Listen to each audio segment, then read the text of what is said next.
नमस्कार दोस्तों, उपेंद्र नाथ रैना साहित्य संवाद के इस मंच से मैं आपका हार्दिक अभिनंदन करता हूं। अभी थोड़ी देर में आज के इस कार्यक्रम में हमारे साथ सुरेंद्र नगर गुजरात से जुड़ेंगे गुजराती और हिंदी भाषा के प्रतिष्ठित साहित्यकार और पत्रकार श्री पंकज त्रिवेदी। अभी थोड़ी देर में हम उनको हमारे इस मंच के साथ जोड़ देंगे और फिर हम उनसे आज के इस कार्यक्रम में बातचीत शुरू करेंगे। आइए अब हम आज के इस कार्यक्रम में जोड़ देते हैं सुरेंद्र नगर गुजरात से गुजराती और हिंदी भाषा के प्रतिष्ठित साहित्यकार और पत्रकार श्री पंकज त्रिवेदी को। नमस्कार पंकज जी, नमस्कार। नमस्कार रैना साहब, नमस्कार। बहुत बढ़िया, बहुत अच्छा। अब बताइए, आज के इस गर्म मौसम में दिल्ली में बहुत गर्मी है। आज तो हाँ भयंकर गर्मी है, पिछले कई दिनों से मौसम जी बहुत गर्म चल रहा है। संभावना जी। भी बारिश की तो है नहीं। नहीं तो हम्म। बारिश का कुछ मौसम बनने जा रहा था, लेकिन फिर गड़बड़ हो गई, फिर गर्मी आ गई। तो आपके जी वहां का सुरेंद्र नगर का क्या हाल है आजकल? बस हम भी दिल्ली के साथ चल रहे हैं। यहाँ भी गर्मी उमस बहुत है, क्योंकि छुटपुट बारिश हो गई थी और उसके बाद जो उमस है उसी को झेल रहे हैं बस। क्या बात है। अब देखिए, इस बीच में हमारे मित्र सर जुड़ गए, सदानंद जी। मिश्र जी, हम्म। प्रेमवदा पांडे जी, विनोद जोशी जी फिलहाल जी तो जुड़ गए हमारे साथ। तो जी मैं जी सभी अपने जो हमारे साथ मित्र जुड़ गए उनका यहाँ पर हार्दिक स्वागत करता हूँ। जी। और बताइए, कैसे दिनचर्या कैसी चल रही है आपकी? क्या क्या कार्यकलाप आपने आजकल ले रखा है? बस आजकल पिछले कुछ दिनों से अपनी जो पत्रिका है विश्व गाथा, इस त्रैमासिक पत्रिका के संदर्भ में नया जो अंक करना था मुझे जुलाई अगस्त सितंबर का। तो पिछले एक डेढ़ महीने से तो वही चल रहा था कि जो भी रचनाएं आई है उसको पढ़ना, उसको छांटना और उसी का एक पूरी प्रोसीजर होती है वो कर रहा था। तो काफी दिनों से बस वही था। नया कुछ अभी सृजन नहीं हुआ, क्योंकि पत्रिका के साथ साथ आपका सृजन भी कभी कभी प्रभावित होता है। जी। तो अच्छा, अब हम थोड़ा सा आपके जो आपका बचपन रहा है, कहाँ पर आपकी शिक्षा दीक्षा हुई, कहाँ से मूल रूप से कौन सी जगह से आप? अब देखिए, विजय संदेश जी हमारे साथ जुड़ गए, अशोक जी मिश्री जी, अन्नदा जी पाटनी जी अमेरिका से जुड़ गए हमारे साथ। जी जी। तो सबका स्वागत करता हूं मैं। और मैं भी विशेष उन सबको मैं भी उन सबका स्वागत और धन्यवाद आपको देता हूँ। जी। जी। तो बताइए, आपका मूल जन्म स्थान कहाँ से है, और जो आपकी जो प्रारंभिक शिक्षा दीक्षा है कहाँ पर हुई, जी उस काल को याद करिए। जी बिल्कुल। ये गुजरात का सुरेंद्रनगर जिला एक टाउन प्लेस है, और यहाँ नजदीक में ही एक खेराली गांव है जो यहाँ से 7 किलोमीटर पड़ता है। वो मेरी जन्मस्थली है। और उसके बगल में बिल्कुल एक दूसरा गांव है जिसका नाम है लिमली। तो उस लिमली में मैं, मेरे पिताजी वहां पर स्कूल में प्राचार्य थे, इसलिए मैं वहां पर पला बड़ा और 5 कक्षा तक मैं वहां पर पढ़ा। वो लिमली गांव आपको एक दूसरे संदर्भ में मैं ले जाता हूँ कि हमारे भारतीय जो दर्शन शास्त्र और चिंतनात्मक जो एक विभूति है, पंडित सुखलाल जी, वो लिमली गांव में पैदा हुए थे। क्या बात है, और क्या बात। मुझे खुशी इस बात की है कि मैंने उनको अपनी नजरों से देखा था। हालांकि वो मुंबई में रहते थे और वो लिमली में उनके नाम की जो जो प्राथमिक शाला थी उसका नामकरण वहां पर हुआ था, तब मेरे पिताजी वहां आचार्य थे। तो उनका दर्शन करने का मौका जरूर मिला था। और लिमली से हम लोग बाद में सुरेंद्रनगर शहर जो 7 किलोमीटर दूर है, बाद में वहां पर शिफ्ट हो गए। और 5 के बाद जब सारी पढ़ाई मेरी सुरेंद्रनगर में ही हुई। तो वहां पर उन दिनों क्या शिक्षा दीक्षा की क्या स्थिति थी उन दिनों? किस तरह से, मतलब माध्यम क्या रहा आपका शिक्षा का वहां पर? यहाँ माध्यम हाई स्कूल कर ली, बाद में कॉलेज मैंने रेगुलर नहीं की। मैंने मैंने 12वीं कक्षा के बाद सारा एक्सटर्नल पढ़ा है, क्योंकि जब परिस्थिति कुछ ऐसी थी उस वक्त कि मुझे कॉलेज करने का, रेगुलर कॉलेज करने का वो अवकाश नहीं था। कुछ पारिवारिक स्थिति भी उस टाइम थोड़ी डावाडोल थी, और मैंने इसी तरह से अभ्यास किया और प्राइवेट जॉब करता रहा। और प्राइवेट जॉब करते करते, और एक मैंने भी अपने आप ठान ली थी कि मुझे जो भी अपना खर्च है वो खुद ही उसका अर्जित करना है, और पिताजी या किसी परिवार पर मुझे निर्भर नहीं रहना है।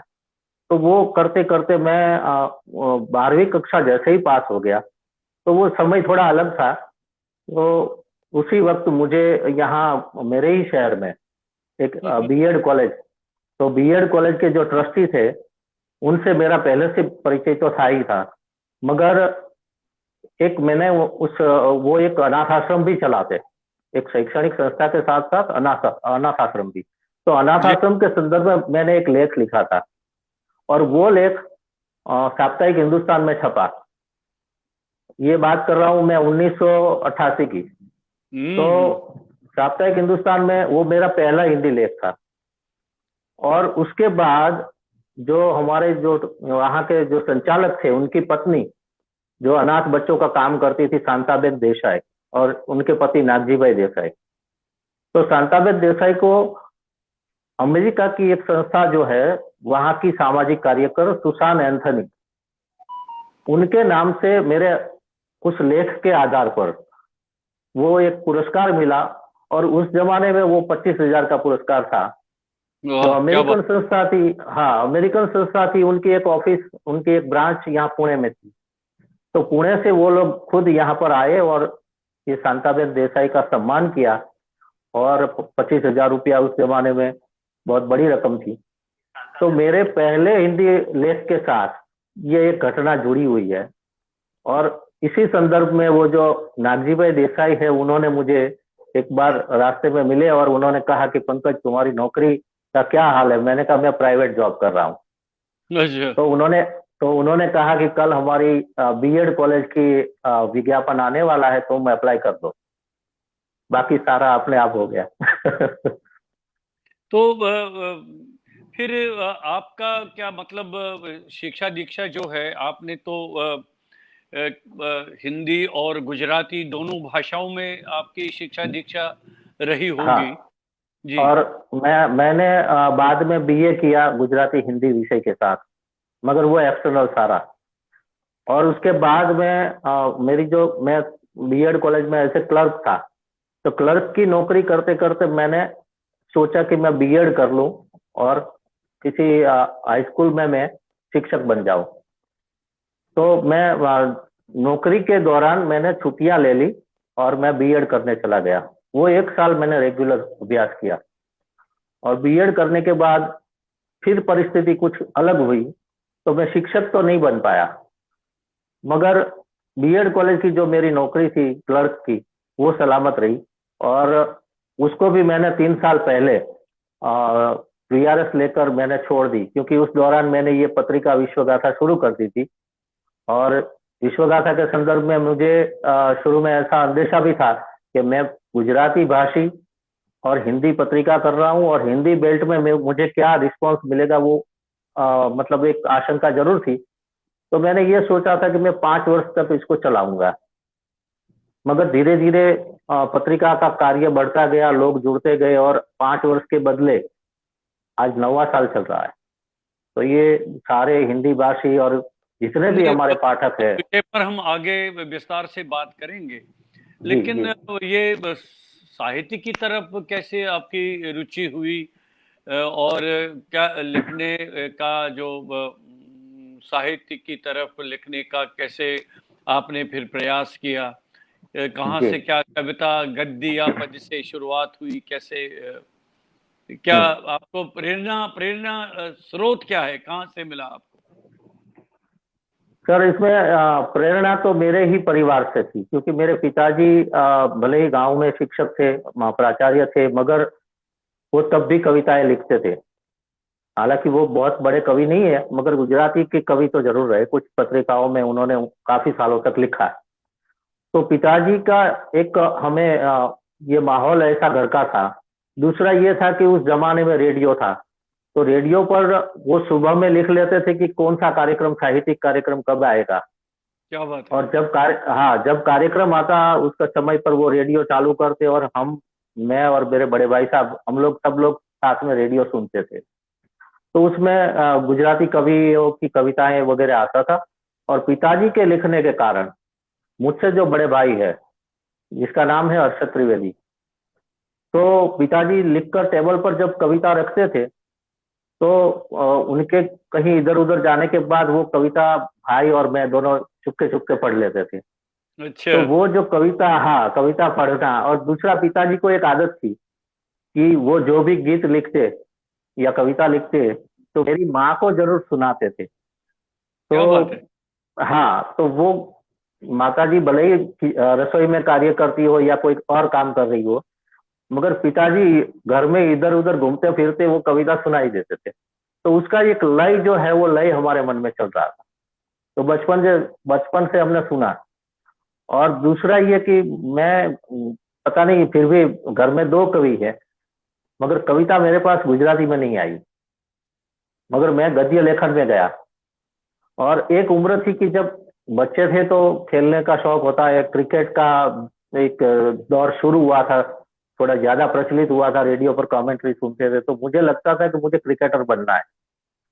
तो उस स्थिति में मुझे ऐसा लग रहा कि मुझे क्रिकेट के संदर्भ में लेखक बनना है, उनके लेख लिखने हैं।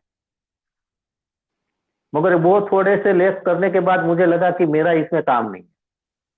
और फिर मैं कुछ सामाजिक लेख लिखे, वर्तमान स्थिति पर लिखे, वो धीरे धीरे छपने लगे और उसके रिस्पॉन्स भी आने लगे।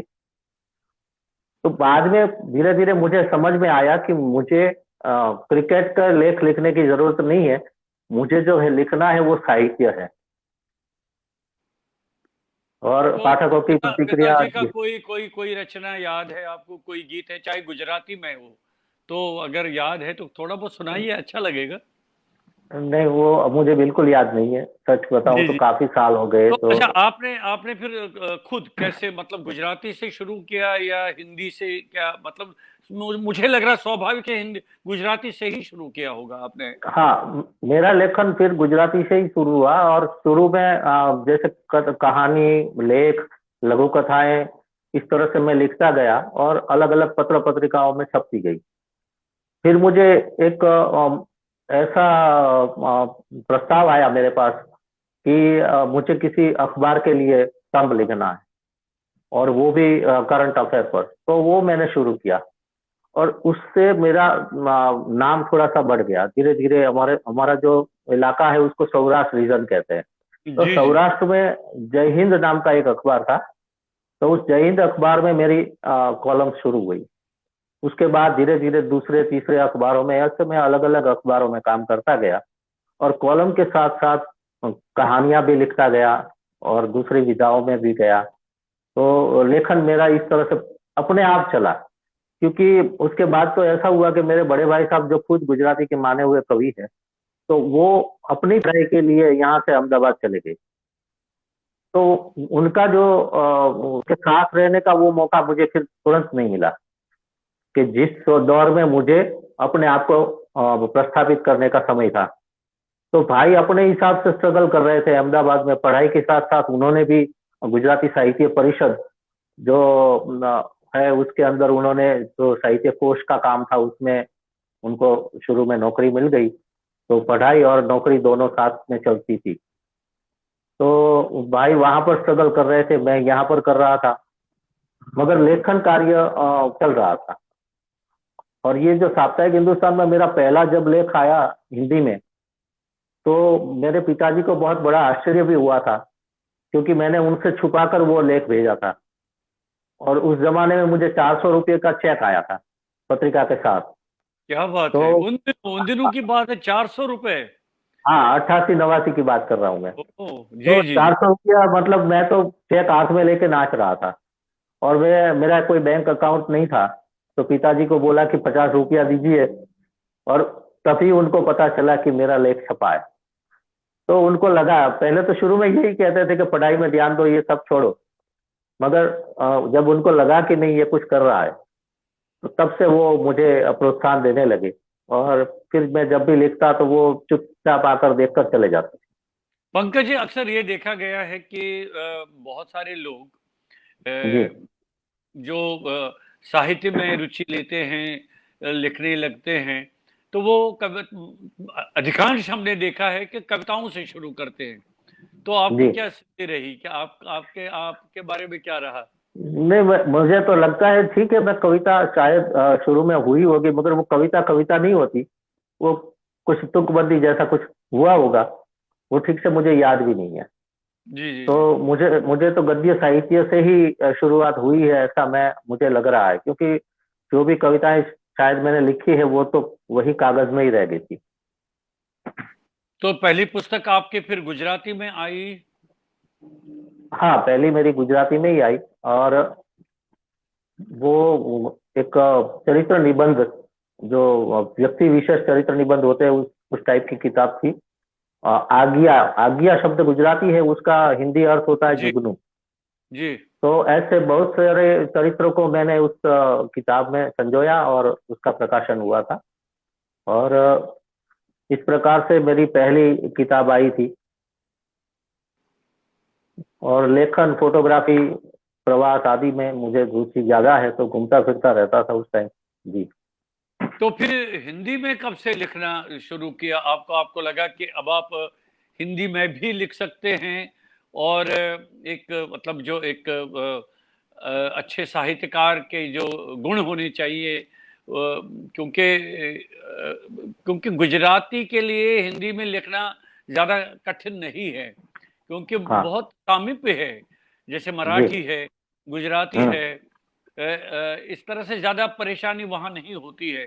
तो आपको क्या लगा उस समय के हिंदी में आप बहुत ही एक अथॉरिटी के साथ आप लिख सकते हैं? नहीं सर, ये भी मेरे लिए मतलब एक अचानक से मुझे जैसे कहते हैं ना कि कोई चांस मिल जाता है आपको। असल में मैं गुजराती में लिख रहा था, और 88 से ही लिख रहा था, बहुत ज्यादा समय भी नहीं हुआ था। और गुजराती के साथ साथ ये जो मैंने पहला जो लेख बताया आपको, साप्ताहिक हिंदुस्तान वाला, तो हिंदी पढ़ने में मेरी रुचि तो तब भी थी, बचपन से। तो इस वजह से मुझे हिंदी भी अच्छी लगती थी, गुजराती तो लगती ही थी। तो मेरे दिमाग में पता नहीं कैसे वो विचार आ गया, तो मैंने सोचा कि मेरा ये लेख गुजराती में छपा है, उसी का मैं अनुवाद हिंदी में करूं। और वही मेरे लिए बहुत बड़ा प्रोत्साहन या संबल बन गया, क्योंकि मृणाल पांडे तब वहां की संपादक थी। तो मृणाल पांडे का उस टाइम पत्र आया कि पंकज त्रिवेदी, मैं आपको ये सुझाव दे रही हूँ कि आप गुजराती के साथ हिंदी भी बहुत अच्छा लिख रहे हैं, ये आपका पहला आर्टिकल है, तो आपकी भाषा देखकर मुझे लगता है कि आपको हिंदी में आना चाहिए। क्या बात है! ये पत्र मैंने आज भी संभल कर रखा है। और इसीलिए इसीलिए मैंने आपको थोड़ा सा यहाँ पर संकेत किया जी। कि आपने अथॉरिटी किया, आपको लगा कि अब आप बिल्कुल एक कॉन्फिडेंस है आपको अब हिंदी में लिखने की। हाँ, बिल्कुल। जी जी जी। और उसके बाद मैंने भीष्म साहनी जी की कहानियों के अनुवाद किए। तो उसमें एक ऐसा ही हुआ कि मुझे पता ही नहीं था कि किसी की कहानी का जब आप अनुवाद करते हैं तो उनसे अनुमति लेनी चाहिए। तो यहाँ गुजराती में एक जनसत्ता अखबार तब आता था, और वो देश विदेश की कहानियों का अनुवाद छापते थे। तो भीष्म साहनी की एक कहानी मुझे बहुत पसंद आई थी, बबली नाम की। तो मैंने हम्म। अनुवाद करके उसमें भेज दिया, और वो छप भी गई।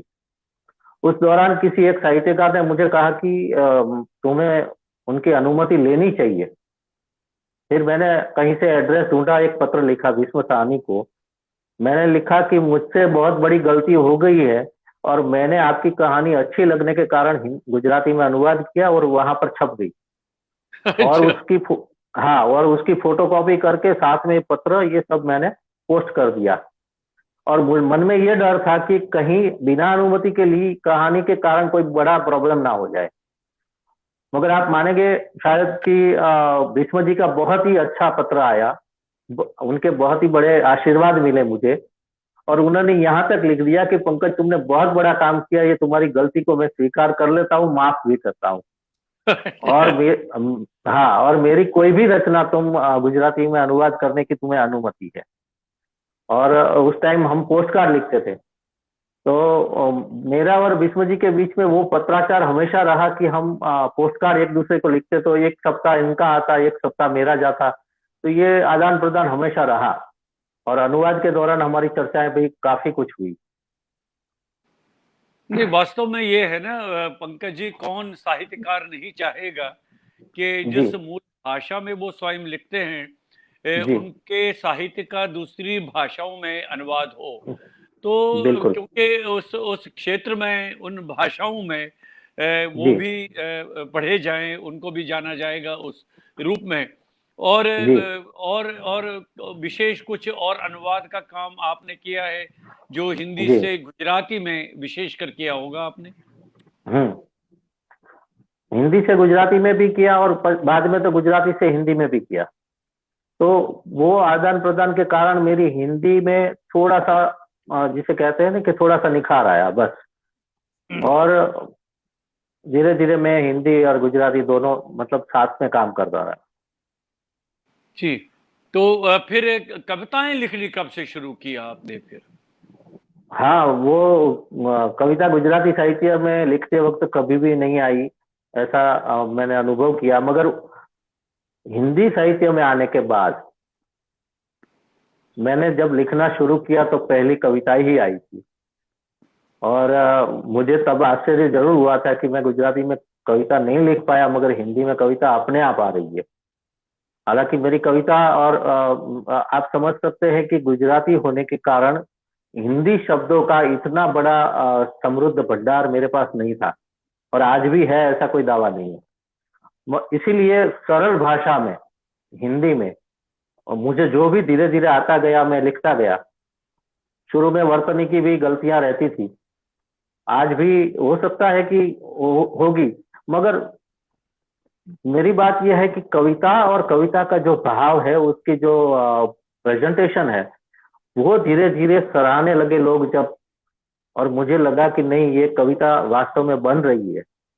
और दूसरा मुझे ये अनुभव हुआ कि जितने भी पाठक मुझे मिले, उन्होंने हमेशा मुझे ये बताया कि पंकज जी, आपकी भाषा में जो सरलता है, भले ही आपने वो शब्दों का उपयोग नहीं किया जो आमतौर से हिंदी भाषी लोग करते हैं, मगर इस सरलता के बीच में जो आपकी संवेदना है, वो संवेदना इतनी मुखर होकर प्रकट होती है कि हमारे दिल को छू जाती है। तो ये जो चीज, ये जो प्रतिभाव मेरे सामने आने लगे, प्रतिक्रियाएं जो मेरे सामने आने लगी, वो मेरे लिए संबल बना, और मुझे अपने आप में लगा कि मैं कविता लिख सकता हूँ। तो फिर पुस्तक तो आ ही गई होगी फिर बाद में? हाँ, कविता की हिंदी 2 किताबें मेरे पास आ गई है, और मेरा निबंध संग्रह भी हिंदी में है। 4-5 किताबें हिंदी में हुई है, गद्य की भी है। तो कविता मैं जरूर आपको सुनाऊंगा, अगर आप वही मैं आपसे निवेदन करने वाला था, आप कुछ हिंदी की 2-3 कविताएं सुनाइए। जी बिल्कुल। मेरा जो हिंदी कविता संग्रह है, उसका उसका शीर्षक ही मैंने ये दिया था। क्या सामने है क्या आपका वो संग्रह? वो संग्रह तो नहीं है, मगर हाल ही में बिहार नवादा से एक हमारा फेसबुक मित्र साहित्यकार जो है गोपाल गोपाल प्रसाद निर्दोष, जी जी जी। उन्होंने आज से 4-6 महीने पहले मुझे फोन करके बताया कि सर, मैं आपकी सारी कविताएं पढ़ता हूँ और मैंने उसका संकलन किया है, और क्या मैं बात! चाहता हूँ कि, हाँ, मैं चाहता हूँ कि मुझे आपकी इस कविता संग्रह का संपादन करने का मौका मिले। तो मैंने उनको अनुमति दे दी, और मेरी ही कविता, और जब से मैं फेसबुक पर हूँ तब से, तो उनको जो अच्छी लगी उसका एक संपादन है, और उस संपादन का नाम है पारिजात। क्योंकि मेरी कविताओं में पारिजात यानी हर श्रृंगार, वो इतना मतलब कहीं ना कहीं आपको झलकता दिखेगा। ये किताब है क्या बात है! पारिजात।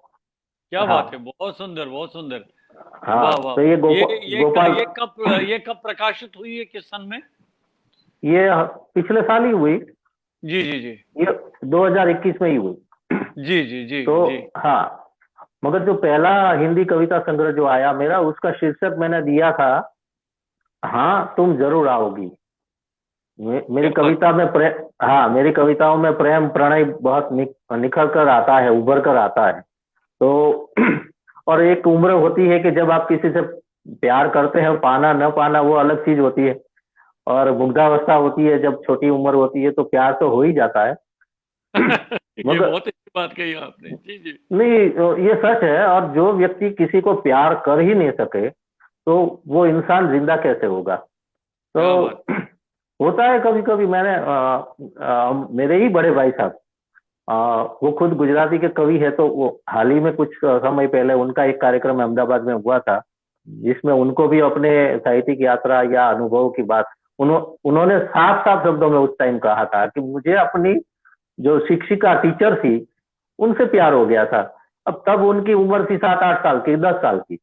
हम्म। तो वो जो बचपन की बात है होती है, वो जहन में रहती है, चाहे आपकी उम्र कितनी भी हो जाए। क्योंकि वो प्यार मतलब आप समझ सकते हैं कि उसमें दिव्य ही होता है वो, और कुछ नहीं होता है। क्योंकि उस उम्र के साथ जो प्यार होता है उसमें वात्सल्य भाव भी होता है, शिक्षक या किसी और का। तो वो वही जो मैं वही मैं कहने वाला था। हाँ बिल्कुल वो तो एक मतलब जिससे स्वच्छ और स्वच्छंद प्यार होता है, उसमें तो वो हाँ, उसको प्यार कहें या उसको क्या कहें, मैं कुछ आप आकर्षण भी कह सकते हैं, मगर उसमें निर्लेपता होती है, निर्मलता होती है, इतना मुझे जी पता है। तो वो वही वही वो जो वही। हाँ, वो जो उम्र के साथ होता है ना, वो प्यार वाली बात है। तो उसमें पता नहीं बहुत सालों के बाद वो मेरे विचार में आ गया और मैंने कविता लिखी। तो शीर्षक अपने आप जो अंतिम पंक्ति है वो शीर्षक बन गई कि हाँ, तुम जरूर आओगी। जो मिलने की जो चाहत होती है ना मन में, भले ही आप इसको प्रकट करें ना करें, मगर वो मन में रहता है कि फला व्यक्ति जो मुझसे छूट गई है, कभी तो मुझे मिले। तो ये एक कसक रहती है दिल में, वो शायद इस कविता में उभर कर आई। हाँ जी जी। तो आप सुनाइए, एक दो कविताएं सुनाइए अब आप। अच्छा जी, लगेगा। जी। मुझे वह सब कुछ याद है। मुझे क्या। वो सब कुछ याद है जो लम्हे तुम्हारे साथ बिताए हैं। जिंदगी की जिंदा दिली, समर्पण और वह जज्बाती आंखों की चमक। मैंने मेरे आने पर तुम्हारा मुस्कुराता चेहरा आज भी नजरों के सामने तैरता है, जैसे किसी झील में खिला सा कंवल का फूल। क्या तुम्हें आज भी याद है, तुम्हारे होठ थिरकते थे मेरे कदमों की आहट सुनकर। तुम्हारा जीवन आदि हो गया था मेरा लफ्ज सुनने को, और मैं भी तरसता था तुम्हारी मेहमान नवाजी को। वाह क्या बात है। कई बार वे लफ्ज मेरे होठों पर आते हैं और फिर अचानक वही होठों पर दम तोड़ देता है।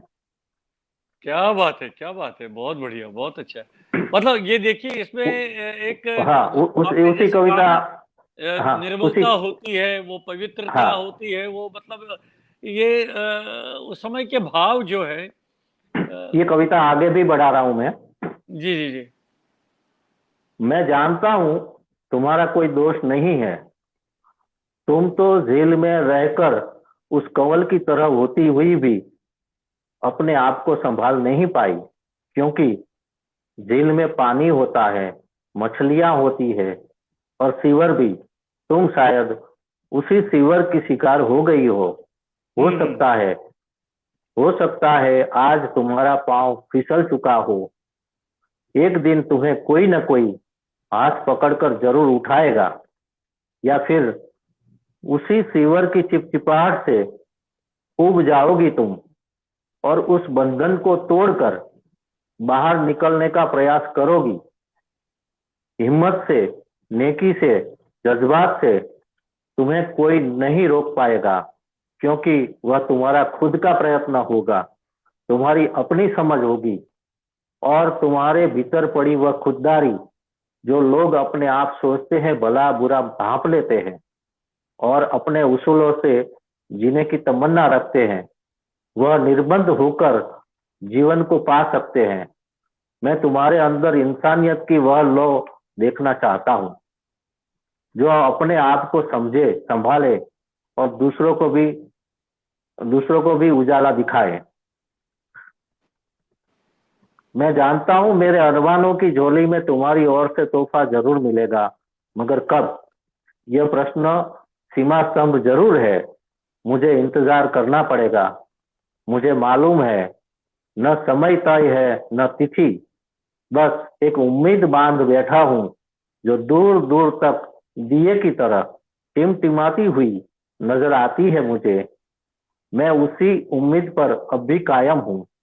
हाँ, तुम जरूर आओगी, इसी दहलीज पर तुम जरूर आओगी। क्या बात है, क्या बात है। अब देखिए इसमें जो फ्लो है, प्रवाह जी। है, उसमें हाँ। कहीं कुछ प्रयास नहीं लग रहा है। आप एकदम मन का जो ऊपर से झरना आ रहा है, ऐसे बह रहा है। तो बस न ऐसे कोई ही लिखी। न कोई पंकज जी, न कोई अवरोध है, न कहीं पे कोई अड़चन है, न कहीं पर कोई छल कपट है। बस जी। एक निर्मलता के साथ जो प्रवाह की ये धारा जो है बहती जा रही है। लेकिन मैं बीच में थोड़ा सा आपको ये बताना चाहूंगा, हमारे जी। साथ बहुत सारे मित्र तो जुड़े हैं। आशमा कौल जी जुड़ी हैं, हनुमान जी। मुक्त जी जुड़े हैं, जी। अशोक सराफ घायल जी कश्मीरी के बहुत अच्छे कवि हैं, विचारक हैं, वो भी जुड़े हाँ। हैं। सदानंद मिश्र जी हमारे साथ लगातार जुड़े हैं। बीएल हम्म। अच्छा जी जुड़े हैं। अरे वाह। उपेंद्र सिंह वो जी तो जुड़े हैं। जी जी।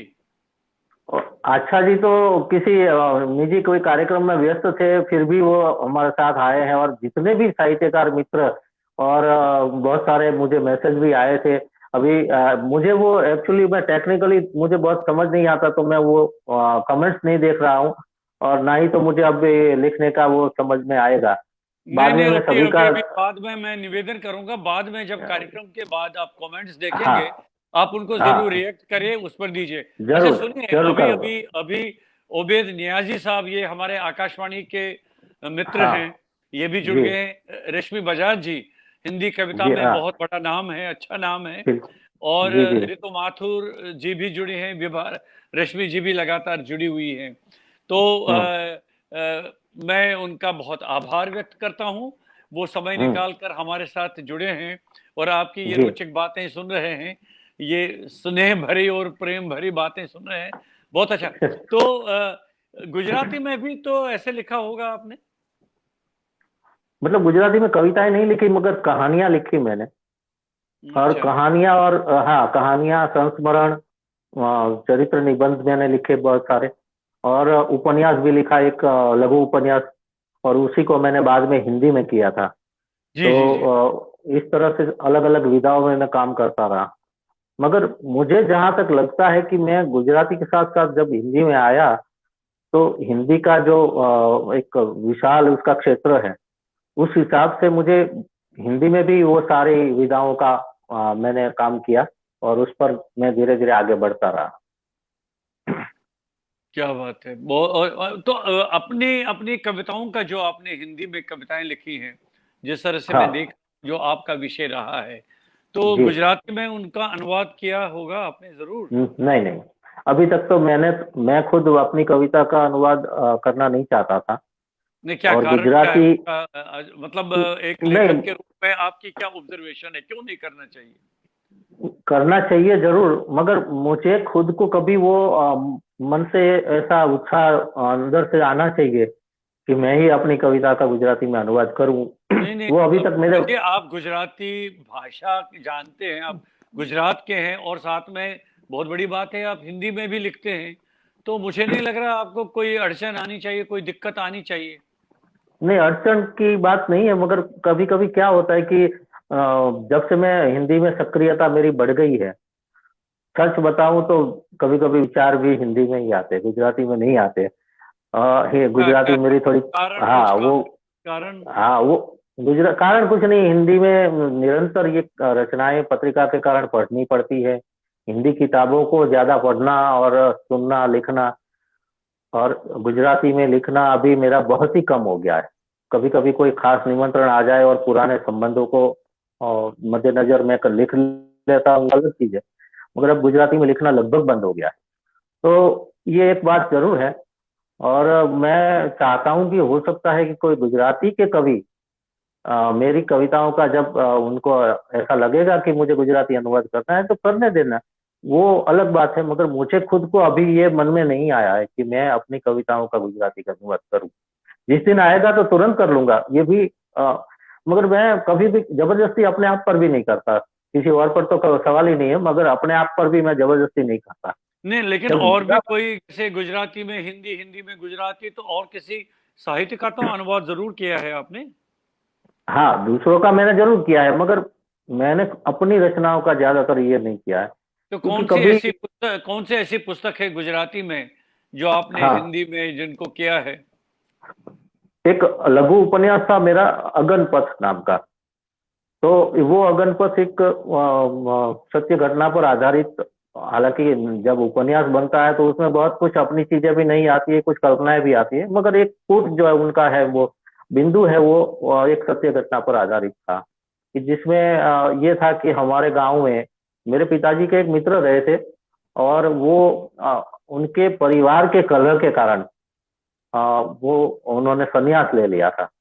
और वो संन्यास लेकर चले गए, और कहीं तब स्वाभाविक है कि जब इस तरह से कोई व्यक्ति अपने घर के झगड़े के कारण संन्यास ले और चले जाए, तो छोटे से गांव में उसकी चर्चाएं बहुत होती थी। तो वो सारी चीजें मैंने, मतलब बातें लोगों की सुनी, कहीं घृणा होती थी, कहीं ये होता है, सब कुछ। उसके बाद जब लोगों ने सोचा कि ये तो कुछ दिनों में वापस आ जाएगा ये सब, मगर ऐसा हुआ नहीं। वो एक वास्तव में एक संत की तरह उन्होंने अपना जीवन जिया, एक आश्रम बनाया हमारे जूनागढ़, जो गिर फॉरेस्ट है, जंगल, उसके आसपास के विस्तार में। और वहां उनके एक साधु संत की एक पहचान बनी उस क्षेत्र में। और आध्यात्मिकता भी उनकी, और उसकी तपस्या जो भी कहिए आप, और उसी संदर्भ में उनका जो जीवन संघर्ष रहा, उसके आधार पर ये उपन्यास अगनपथ ऐसा।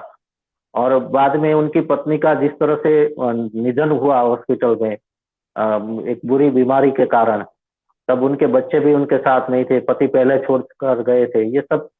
तो ये संघर्ष वाली जिंदगी पर आधारित एक लघु उपन्यास था। बाद में मैंने उसका हिंदी अनुवाद भी किया था। तो मैंने एकमात्र मेरी इस रचना का अनुवाद हिंदी और गुजराती दोनों में, मतलब। जी। तो क्या रिस्पॉन्स क्या रहा फिर उसका?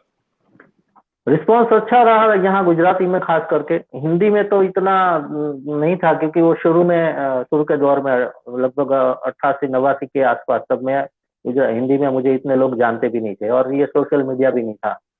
तो व्यक्तिगत किसी के पास पहुंचना भी तब तो मुश्किल था। आज की पीढ़ी के पास, या अब हमारे पास, ये बहुत ही बड़ा प्लेटफॉर्म आ गया है कि हम दुनिया में किसी से बात कर सकते हैं, या अपने रचना उनके शेयर कर सकते हैं। तो ये सब अभी संभव है, तब तो ये नहीं था। जी, जी। तो आप मेरा मतलब मन में प्रश्न उठता है कि आप देखिए, गुजराती में लिखते हैं, हिंदी में लिखते हैं, और जी। हिंदी आपने उस भाषा में भी आपने कमांड हासिल किया है, और गुजराती में तो खैर है ही। तो आगे हम्म। कुछ शोध वोध करने का कुछ आपका विचार बना नहीं उस समय क्या? सर, मेरे मन में दो तीन बातें जरूर है कि मुझे कुछ काम करना है जो अभी तक हुआ नहीं है। अभी दो उपन्यास की कथाएं मन में चल रही है पिछले 2 सालों से, मतलब एक अंदर मानसिक जो प्रक्रिया होती है वो सब चल रहा है। मगर इसके साथ साथ कुछ परिस्थितियां ऐसी है कि मुझे इतना समय नहीं मिल पा रहा। जब आप उपन्यास लिखेंगे तो उसमें जो कंटिन्यूटी होनी चाहिए, वो समय की वो मुझे नहीं मिल रही है। और दूसरा ये कि पत्रिका की जिम्मेदारी इस तरह से है कि मैंने आज तक कभी 2 अंक एक साथ में मतलब नहीं किए, संयुक्त अंक। और दूसरा ये कि मैंने 9 साल में कभी भी एक भी अंक ऐसा नहीं छोड़ दिया कि इस बार नहीं हो पाएगा। कोरोना काल में भी मैंने हर व्यक्ति तक उस अंक को पहुंचाने की, पत्रिका पहुंचाने की कोशिश की थी। और वो सब मैंने सफलतापूर्वक किया है। बहुत सारे हमारे जो सदस्य है और साहित्यकार मित्र है, वो सब कहते हैं कि आपने कोरोना काल में भी पत्रिका हम तक पहुंचाई, ये बहुत बड़ी सफलता है। हालांकि वो मेरा खुद का उत्तरदायित्व था कि एक संपादक की हैसियत से मुझे पहुंचाना चाहिए, मगर वो परिस्थिति को मैंने, मतलब यहाँ से मैं निकल गया, और अब तो सब कुछ ठीक हो गया। अब आशा करता हूँ कि दुनिया इन सारी महामारियों से बचकर रहे, और भगवान सबका भला करे। अच्छा, ये विश्व गाथा की गाथा कैसे शुरू हुई?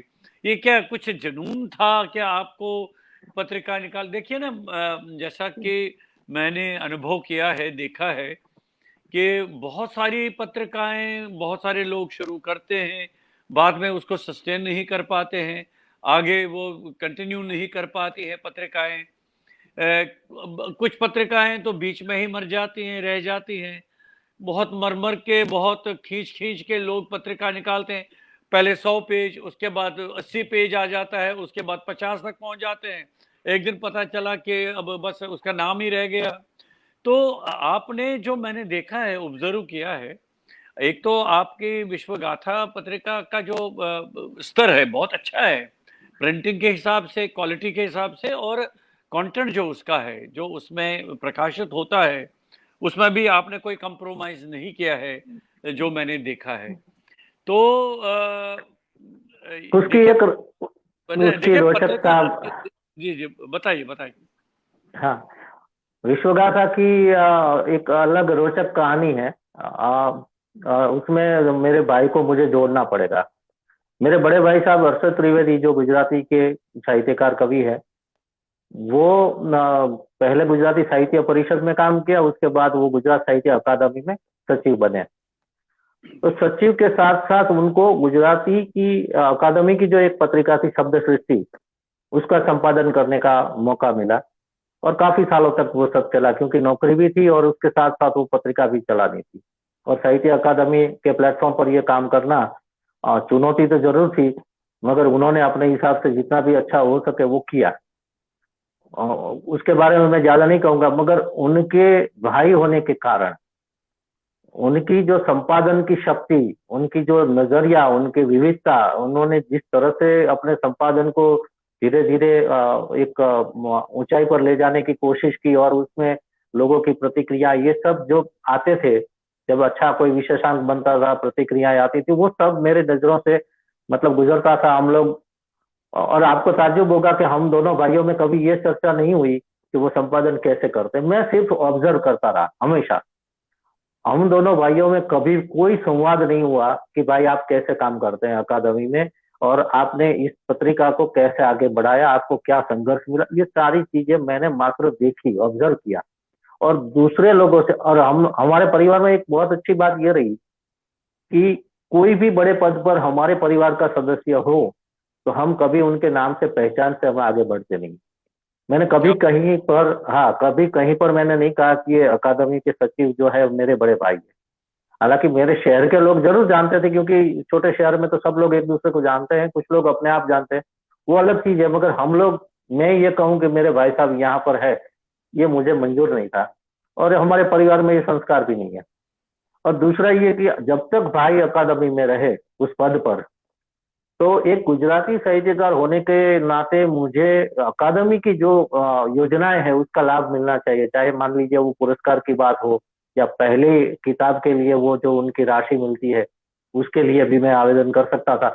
मगर वो सब मैंने नहीं किया, क्योंकि हमारे परिवार के कोई भी व्यक्ति, जब तक भाई वहां पर रहे, तो हमने वो सारी चीजें नहीं की। तो बात ये थी कि मुझे भाई की एक कविता लिखने, मतलब कवि के हिसाब से एक साहित्यकार, एक कथाकार, उपन्यासकार, वो जैसे जैसे अपने ग्रोथ उनका बढ़ता गया, उस हिसाब से मैं उनकी प्रगति को देखता रहा, उनके संघर्ष को देखता रहा, सुनता रहा, लोगों की प्रतिक्रियाएं, कोई आलोचनात्मक करे, कोई सराहना करे, वो सब देखता रहा। उसमें से मैंने अपने आप सीखने की कोशिश की। मुझे लगे कि यहाँ आलोचना भाई की हो रही है, फिर मैं अपने नजरिए से उसको तोलता था मेरी समझ के अनुसार, और फिर मुझे क्या करना है वो मैं, तो इस हिसाब से मैं आगे बढ़ता। कई बार ऐसा हुआ है कि हम दोनों भाई एक मंच पर होते, तो हम कभी एक दूसरे का नाम नहीं लेते कि मेरा छोटा भाई पंकज यहाँ बैठा है, वो कभी नहीं बोलते, ना मैं बोलता बड़े भाई। मैं सिर्फ हर्षद त्रिवेदी साहित्यकार है, बस ऐसे ही बोलता था, वो भी मेरा नाम। तो वो चीजें कुछ ऐसी है कि वो मुझे विरासत में मिली, इस तरह से ऑब्जर्वेशन से मिली। और एक खून है, तो जो हमारे खून में जो कुछ संस्कार मिले हैं, वो तो अपने आप बोलेंगे। और मैंने हमेशा ये सोचा है कि आप ज्यादा मत बोलो। मुझे बोलने की आदत भी नहीं है, मैंने आपको भी शायद बताया था कि मैं क्या बोलूंगा मुझे पता नहीं। बात यह है कि मैं ये मानता हूं कि आप काम करते जाओ और काम बोलेगा। जब पत्रिका की बात आती है तो मैं कई बार मैंने लिखा भी है फेसबुक में या कहीं कई जगह पर कि जब आप रचना एक संपादक को भेजते हैं तो आपको बाद में भूल जाना है। वो रचना संपादक के टेबल पर जाएगी, हजारों होंगी, उसमें से आपकी रचना अपने आप बोलेगी कि मुझे ले लो। क्या बात है, इतना बहुत इतना धैर्य साहित्यकार में होना चाहिए। क्या बात आज भेज दी, कल फोन कर दिया, परसों ये, और नहीं ले पाए तो उसके ऊपर हमारी कविता में क्या कमजोरी थी, हमारे लेख इसमें क्या कमजोरी थी। अरे यार, ये सारे खुलासे, ये सारी इसके बारे में मुझे क्या बोलना है? टीका टिप्पणी करने का मतलब संपादक के पास इतना ना तो समय होता है और ना इसके कोई कारण होते। और पत्रिका के बहुत सारे आयाम होते हैं उसको बैलेंस करने के लिए। कितनी कविताएं चाहिए, कितने लेख चाहिए, कितनी कहानियां चाहिए, कितने निबंध चाहिए, मतलब हर विधा पर उसका नजर होनी चाहिए। उसके एक मन में डिजाइन बनती है, उस डिजाइन के हिसाब से रचनाएं पसंद होती है। मान लीजिए मेरे पास अभी 4 अंकों का मैटर इतना बड़ा है कि मैं यशोगाथा का 4 अंक एक साथ कर सकूं। मगर ऐसा तो नहीं है कि जो रचना है उसको छाप दो। हाल ही में 2 दिन पहले किसी ने मुझे साक्षात्कार भेजा था, नाम नहीं लूंगा मैं। तो उन्होंने मुझे साक्षात्कार भेजा, मैंने मैंने लिख दिया मैसेज में कि मेरा जो मापदंड है उसमें ये खरा नहीं उतरा। तो उनका गुस्से से एक मैसेज भी आ गया कि आप किस प्रकार का साक्षात्कार चाहते हैं। हालांकि मैंने उसका जवाब नहीं दिया, क्योंकि अभी जो अंक प्रेस में गया है जुलाई अगस्त सितंबर वाला, वो जब निकलेगा उसमें एक साक्षात्कार ऑलरेडी मैंने छापा है। तो उसको देखेंगे तो उनको पता चल जाएगा कि साक्षात्कार कैसा होना चाहिए। साक्षात्कार का अर्थ ये नहीं है कि मैं राणा साहब से ये पूछूं कि आपका जन्म कहाँ हुआ, आपका ये क्या हुआ, आपने पढ़ाई। ये सब साक्षात्कार की भूमिका में जरूर आता है, मगर मूलतः मुझे रैना साहब के साहित्य को देखना है, उनके साहित्यिक मूल्य को देखना है, उनका साहित्यिक नजरिया देखना है। वो चीज मुझे निकालनी चाहिए। ऐसा तो नहीं है कि आप कहाँ पैदा हुए, कश्मीर में हुए, गुजरात में हुए, जहां भी हुए। मतलब यह है कि मायने ये रखता है कि आपका साहित्य क्या चाहता है, आपका साहित्य क्या करता है इस समाज के लिए, दूसरों के लिए क्या प्रेरणा देता है, और खुद को आनंद देता है या बाद में दूसरों को आनंद देता है कि नहीं देता है, लोग क्या प्रतिक्रियाएं देते हैं। वो सारी चीजें बहुत सारी मिला जुला के होती है। तो मैं नहीं मानता कि साक्षात्कार में कुछ छोटी छोटी ये बातें आ जाए और साक्षात्कार हो जाए। ये तो बहुत अच्छी बात कही आपने। बहुत इसकी इसको व्याख्यायित किया आपने कि साक्षात्कार के क्या गुण होने चाहिए और क्या मापदंड होने चाहिए, बहुत जरूरी है। और मैं बीच में आपसे एक व्यक्तिगत प्रश्न करना चाहता हूँ, थोड़ा सा जी उसको आप जी बिल्कुल वो मत लीजिएगा निजी नहीं, तरीके से।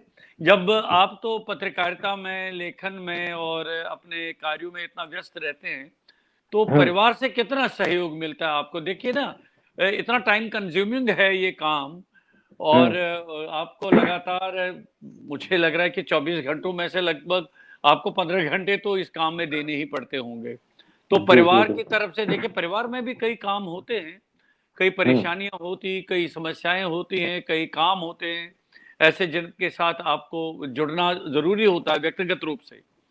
तो कितना सहयोग आपको अपने परिवार से मिलता है? मैं मतलब बहुत ही खुलकर बोलने वाला व्यक्ति हूँ। जब बोलता हूँ तब, ज्यादातर बोलता नहीं। साफ शब्दों में कहूँ तो मेरे परिवार में साहित्यिक माहौल होने के कारण मेरे तरफ से, मतलब मेरे परिवार की ओर से कभी मुझे रोका टोका नहीं गया। और मैं बचपन से लिखता हूँ। शादी के बाद ये बात हुई कि मेरी जो पत्नी और उनका जो परिवार है, उनके परिवार में साहित्य से कोई नाता नहीं था, कोई निस्बत नहीं थी। स्वाभाविक है कि उनको ये लगे कि इनकी व्यस्तता इतनी रहती है, इनको बहुत सारे लोग मिलने आते हैं, ये बहुत सारे लोगों से मिलने जाते हैं, ये सारी चीजें शुरू के संघर्ष। और वैसे भी जीवन और जीवन साथी को जब जोड़ना होता है तो मैं तो समझता हूँ ज्यादातर लोगों के जीवन में वो तालमेल बिठाने में कहीं ना कहीं संघर्ष होता है। मेरे जीवन में भी उथल पुथल हो चुकी है, और उथल पुथल होने के बाद ही जब धीरे धीरे उनको समझ आया कि साहित्यकार के पूरा एक क्षेत्र, उसके साथ जुड़े हुए लोग, ये सारी चीजें बाद में उनको जब समझ में आई, संघर्ष खत्म हो गया अपने आप। सारा सब कुछ ठीक हो गया, पिताजी माताजी चले गए, उसके बाद भी बहुत अच्छे से मेरा जीवन चल रहा है। विश्व गाथा की एक और मूल बात मैं बता दूं कि जब मुझे रजिस्ट्रेशन उनका करना था RNI नंबर के लिए, तो उसमें 10 नाम भेजने होते, तो मैंने पहला नाम लिखा था विश्व गाथा। हम्म। बाकी बाकी सारे नाम जोड़े थे। उसके पीछे कारण ये था कि मेरी दो बेटियां हैं और दोनों बेटियों का नाम विश्वा और गाथा है। विश्वा छोटी बेटी है और गाथा बड़ी बेटी। क्या बात है। तो हाँ, तो बड़ी बेटी का नाम पीछे इसलिए जोड़ दिया कि वैश्विक स्तर पर की बात मैं कर रहा था, तो विश्व गाथा ये शब्द सही में मुझे अच्छा लगा। तो और मजे की बात ये हुई कि RNI नंबर से वही सहमति मिली मुझे, तो वो सहमति मिलने के कारण विश्व गाथा नाम हो गया।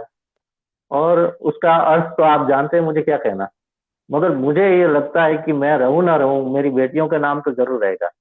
जरूर जरूर जरूर, आपका भी नाम है सर, आपका भी नाम रहेगा। तो अब हम बातचीत अभी जारी रखेंगे। आप मुझे आपसे एक दो बातें बहुत ज़रूरी जाननी है, लेकिन मैं जी। चाहता हूं कि उससे पहले बहुत सारे मित्र हमारे, विनोद जोशी जी तो खैर हमारे साथ जुड़े हैं, रोशन लाल दलाल जी भी जुड़े हैं, आशमा कौल जी भी लगातार जुड़ी है, BL कौल अच्छा जी, साहब। हाँ कौल जी, विनोद जोशी जी, और जितने भी लोग हैं, क्योंकि मुझे स्क्रीन पर वो टेक्निकली मैंने कहा वो मर्यादा है, मुझे पता नहीं नहीं है। कोई बात नहीं, बाद मगर में आप आराम से मगर उस पर। हाँ, मगर जितने भी साहित्यकार मित्र, साहित्य प्रेमी लोग जो भी है, उन सबको मैं प्रणाम करता हूँ, उन सबका धन्यवाद करता हूँ कि आपकी उपस्थिति ही मेरे लिए बहुत बड़ी प्रेरणा है। विनोद जी से तो कल ही बात हुई थी मेरी फोन पर, और उन्होंने कहा था कि मैं समय निकालूंगा। बहुत सारे लोगों ने कहा था ये, तो उन सबका मैं आभारी हूँ बिल्कुल। अब कई लोग फरमाइश करते हैं कि पंकज जी से कहिए कि दो तीन कविताएं सुनाएं अच्छी सी। जी, खैर कविताएं तो सब अच्छी हैं, लेकिन आप अपनी पसंद की सुनाइए। नहीं, मैं उसमें भी यही कर रहा हूँ कि जो पाना पत्ता जो निकल रहा है उसके उसके ऊपर मैं जाता हूँ। क्योंकि हर रचनाकार को अपनी रचनाएं अच्छी ही लगती है, ये स्वाभाविक है, मगर पाठकों के लिए मुझे लगता है कि ये थोड़ी बहुत उनको लगेगी। जी, आपका स्वागत है। हाँ, एक कविता आपके सामने रख रहा हूँ, जिसका शीर्षक है तुम हो मेरे लिए सदा। तुम हो मेरे लिए सदा, कण कण में बसा है ईश्वर, कण कण में बसा है ईश्वर, तेरा मेरा और हम एक दूजे में।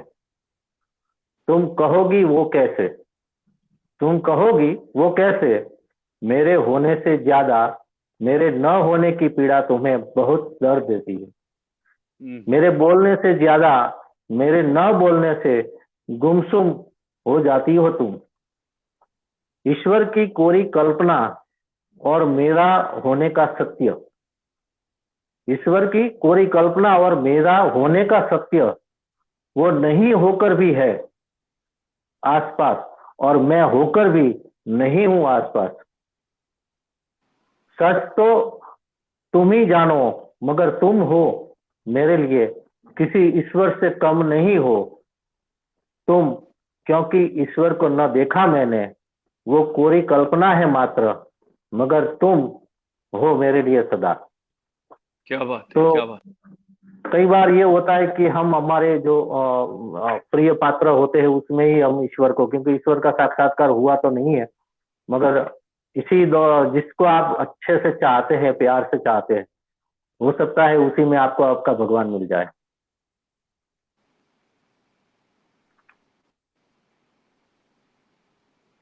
एक और कविता में जीवन के संदर्भ में, नए जीवन की आस लिए, प्रेम से थोड़ी हटकर है, नए जीवन की आस लिए, दिन के उजाले में देखा तो पेड़ों के शांत स्थिर पत्तों में खामोशी छाई हुई है। न पंछियों की चहचहाट सुनी, न किसी के आने जाने की आहट, लगता है दिन ही ठहर गया है। हम्म। पोखर पोखर का जल भी स्थिर है, न कोई मवेशी, न कोई बच्चा नहाने को, सारा गांव जैसे अब भी गहन निद्रा में। न किसी के घर में खनकती चूड़ियां, न बर्तनों की आवाज, न जला चूल्हा, न उठा धुआं खप्परों से। मैंने देखा तो एक बच्चा धीरे धीरे घर से बाहर निकला, उनके गालों पर सूखे आंसुओं के निशान। उसे समझ नहीं आ रहा था कि आतंकवाद क्या है, जिसने पूरी बस्ती को खत्म कर दिया, मगर बच्चा बच गया। यह एकमात्र शायद नए जीवन की आस लिए। क्या बात तो है। एक छोटे से गांव में जब आतंकवादी हमला होता है और सारे लोग उसमें चले जाते हैं, उसके बाद एक छोटा सा बच्चा जिंदा रह जाता है, क्या सोचता होगा। वही एक दर्द मैंने रखने की कोशिश की थी। बहुत अच्छी कविता है। जी जी जी। बहुत बहुत हाँ, ही सहज भाव से आपने लिखी है, लेकिन बहुत ही गहरी कविता है। बहुत अच्छी कविता है। जी जी। मार्मिक कविता, बहुत अच्छी कविता। जी जी। और एक अलग विषय पर जा रहा हूँ। छोटी सी कविता ले रहा हूँ। टूटने के नियम, शीर्षक है टूटने के नियम। चीजें टूटने से आवाज सुनाई दे, चीजें टूटने से आवाज सुनाई दे, ऐसा कोई नियम तो नहीं। हाँ, बात जब भी टूटने की हो, लोग दिल पर आकर ठहर जाएं। हाँ, बात जब भी टूटने की हो, लोग दिल पर आकर ठहर जाएं। सिर्फ दिल ही टूटे ऐसा तो नहीं, आवाजें उन चीजों में बिखर जाए और मौन हो जाए। ऐसा होने में नियम टूटता तो नहीं। क्या बात है, क्या तो बात है। हाँ, तो कोई भी चीज ऐसी नहीं होती कि जिसमें नियम ही जरूरी होता है।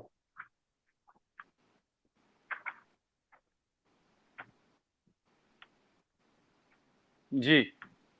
हाँ। एक कविता सुनाइए और। हाँ, एक सुना देता हूँ मैं, बस जी जी। एक सेकंड में। एक छोटी सी एक कविता जिसका शीर्षक है शाम।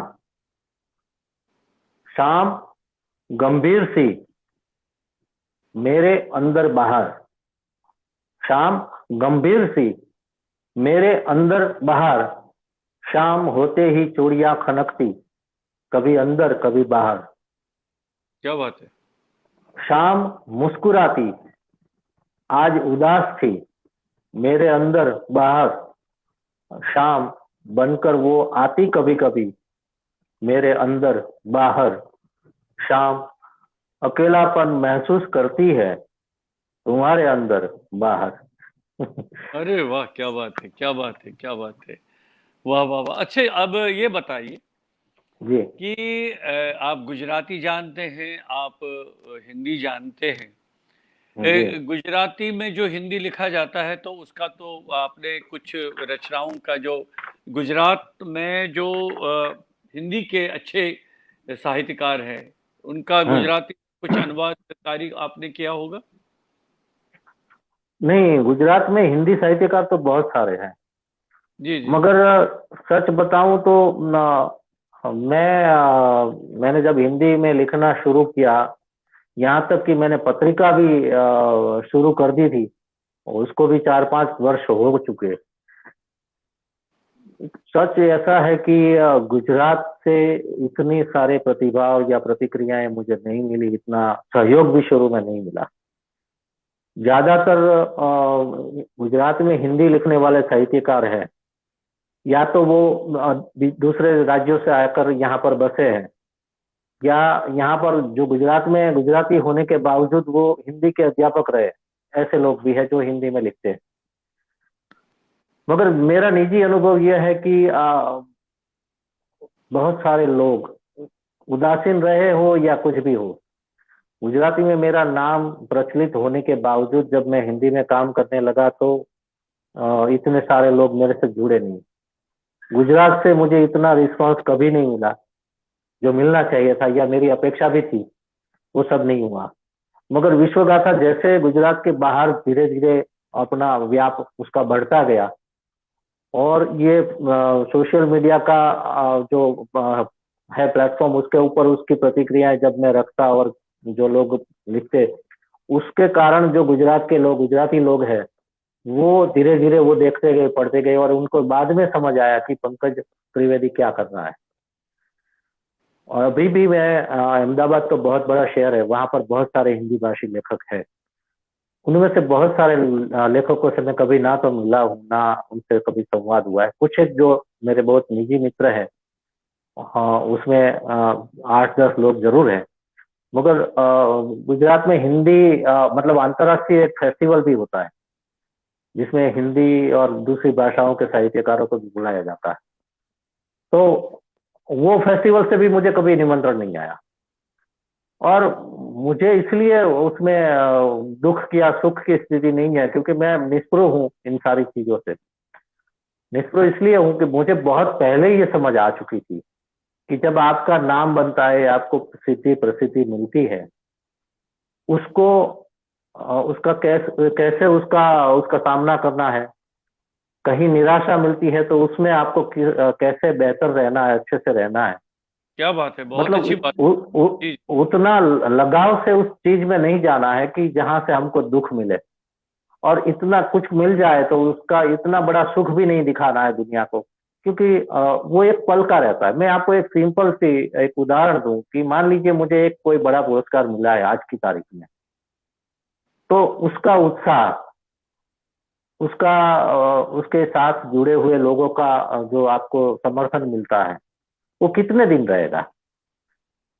वो ज्यादा से ज्यादा 15 दिन, महीनों, या इक्का दुक्का महीना, बस, ज्यादा कुछ होता नहीं है। उसके बाद सब लोग भूल जाते हैं। तो वो एक पल की खुशी होती है। उस पल की खुशी में आप खुशियां मना लो, जरूर है। जिन्होंने आपको अभिनंदन दिया, आशीर्वाद दिया, उनका स्वीकार करो नतमस्तक होकर। जिन्होंने नहीं दिया, उसके बारे में सोचे ही क्यों, बहुत सारे काम दूसरे भी है।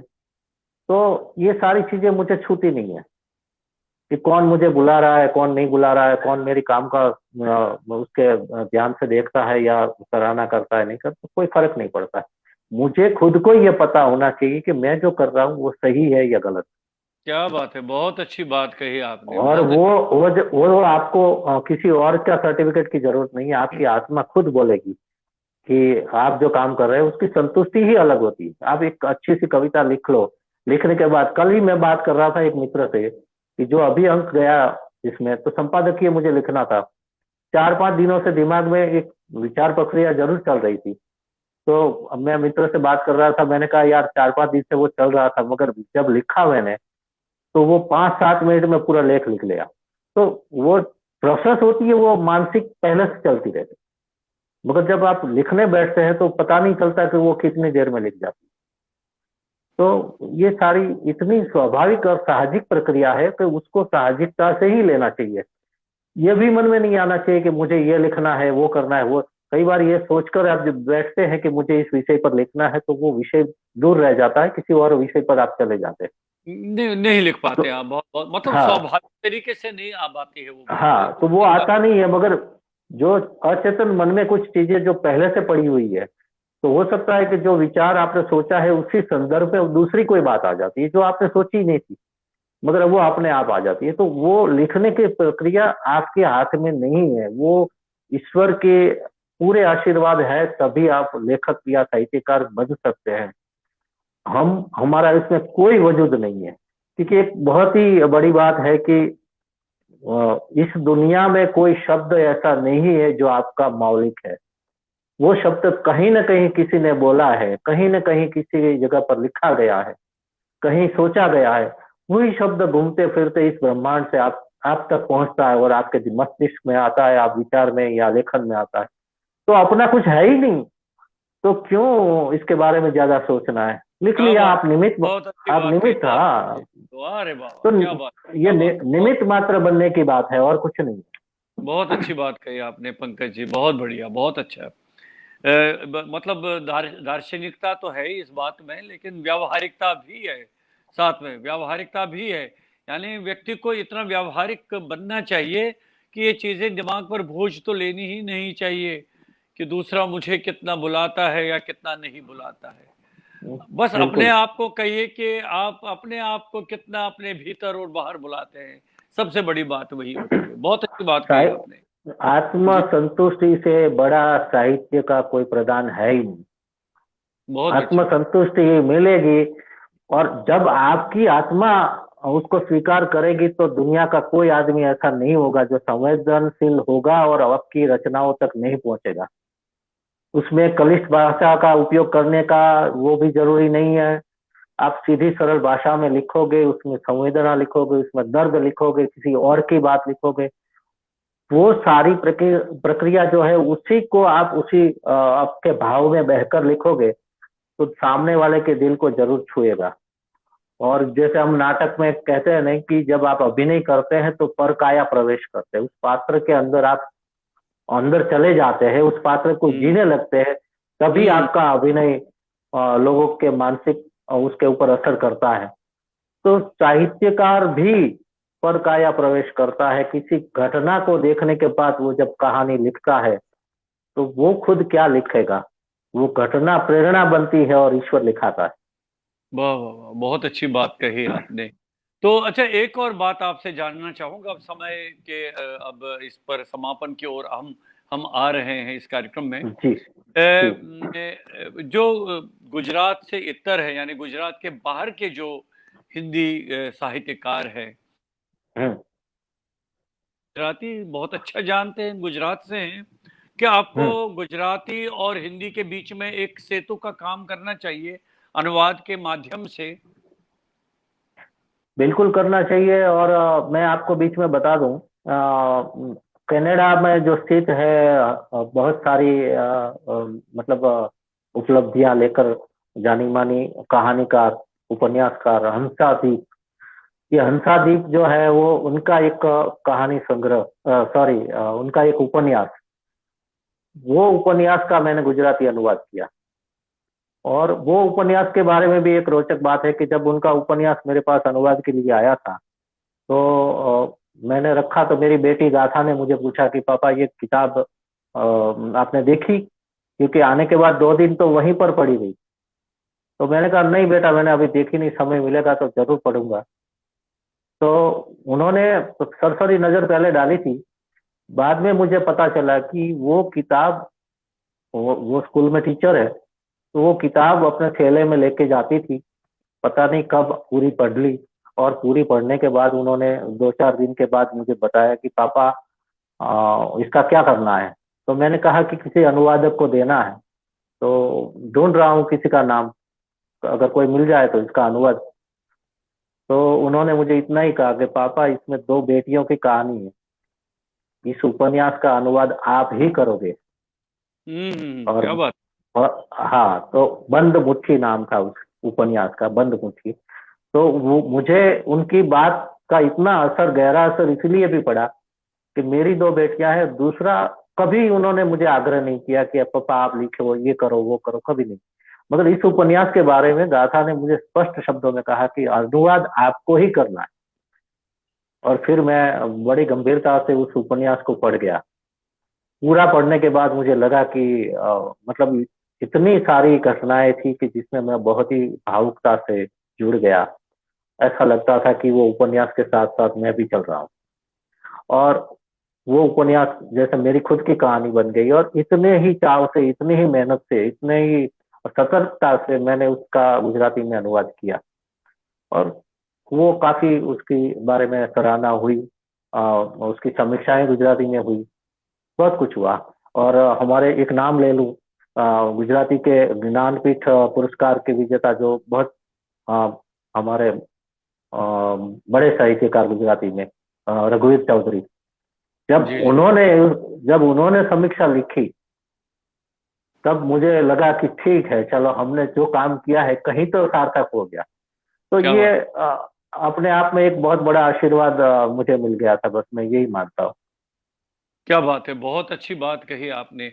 अब साहित्य पर तो बहुत चीज बात हुई, आपके जो साहित्यिक जीवन है, तो जी। साहित्य के अतिरिक्त आपकी किस में और रुचि है? क्या क्या आप पसंद करते हैं? संगीत है, कला है, कोई हम्म कोई कोई खेल खेलना भी पसंद करता है? तो आपकी व्यक्तिगत रुचि किसमें है? और नहीं, बचपन में जो क्रिकेट का एक जुनून था वो तो फिर उम्र के साथ खत्म हो गया, मगर अब तो फोटोग्राफी है, यात्राएं हैं, प्रवास है, और संगीत सुनना तो सबसे प्रिय है। जब आप कुछ नहीं करते हैं तब आप संगीत सुनिए, खास करके सूफी संगीत सुनिए। अलग अलग आज के मैंने देखा कि मेरे बच्चे मुझे बता रहे थे कि कुछ नए गीत भी बहुत अच्छे, जिसकी धुन बहुत अच्छी थी। तो शुरू में मुझे पिछले कुछ सालों में लग रहा है जिस तरह से संगीत बदल रहा है, तो फिल्मों का खास करके, तो उस संगीत में मुझे इतनी रुचि नहीं लगती थी, क्योंकि ना तो कोई शब्द है, ना अर्थ है, ना कविता है।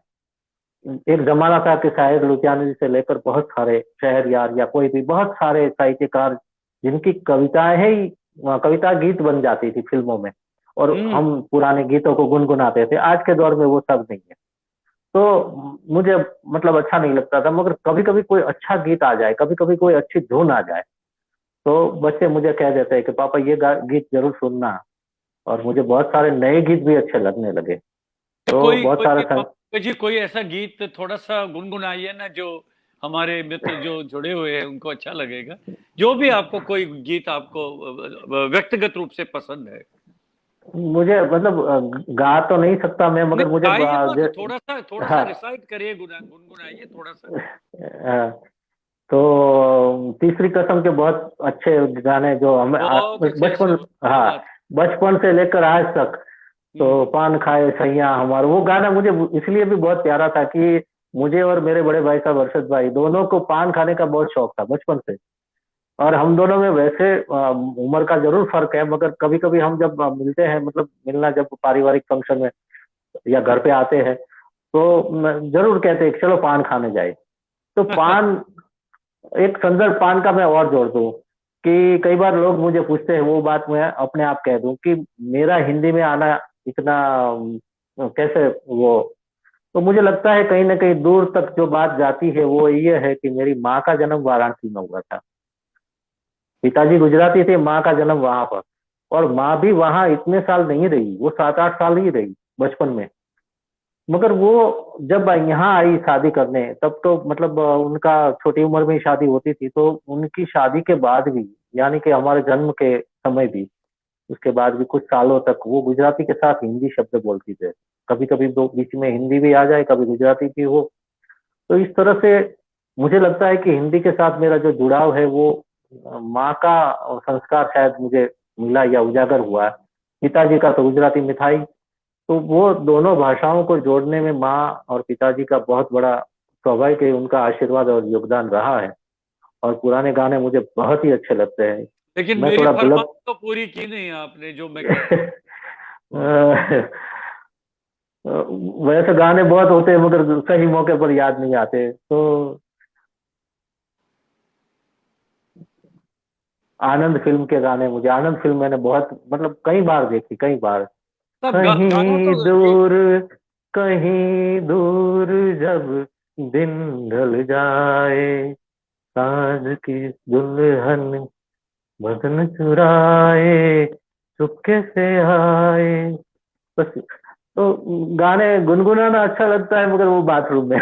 क्या बात है, क्या बात है। अच्छा, और कुछ आपको लग रहा है कि जो अभी आप अभी कहा नहीं, आपने कुछ यहाँ पर और कुछ कहना चाहेंगे?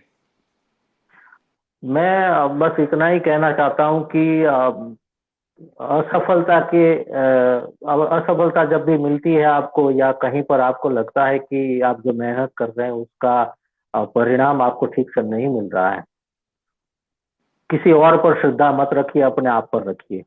क्या बात और है। इतनी, हाँ, और इतनी मेहनत करिए कि उस मेहनत का परिणाम एक दिन आपको, आपकी सारी थकान पिघल पिघल देगा।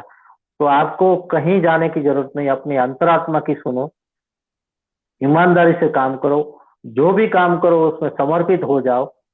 मैं नहीं मानता कि आपको कभी भी कहीं भी विफलता मिलेगी। आपको हमेशा, आज नहीं तो कल, उसकी सफलता ही मिलेगी। मैंने क्या जब काम क्या शुरू बात। शुरू किया तो वो ऐसे ही हुआ था कि चाहे कुछ भी हो जाए मुझे ये करना है। और दूसरा ये कि अपने आप का मूल्यांकन खुद करते रहो हर दिन, कि मैंने आज की तारीख में जो काम किया है वो मैंने सही किया, कहाँ पर मैंने गलती की उसको सुधार अपने आप करते रहो बस। क्या बात है, बहुत ही सुंदर बात पर हम यहीं पर इस कार्यक्रम का अब विराम देते हैं। बहुत अच्छा लगा जो मित्र हमारे साथ जुड़ गए उनके कमेंट्स, पंकज जी आप बाद में देखिए, और जरूर। मैं आपसे निवेदन करता हूं कि आप फिर उन कमेंट्स पर अपनी टिप्पणी दे दीजिए, अपना उत्तर दे दीजिए। मैं आपका बहुत ही धन्यवाद करता हूं। बहुत अच्छा है, बहुत रोचक बातें हुई, बहुत अच्छी बातें हुई। और कभी-कभी ऐसा लगता है ना कि आत्मीयता से जब बात होती है तो हाँ। लगता है कि देखिए ये आप शायद मेरी बात कह रहे हैं, और मुझे लग रहा है आपकी बात कह रहे हैं, आप कह रहे हो ये मेरी बात कह रहे हैं। बहुत अच्छा रहा। मैं आपका बहुत-बहुत धन्यवाद करता हूं।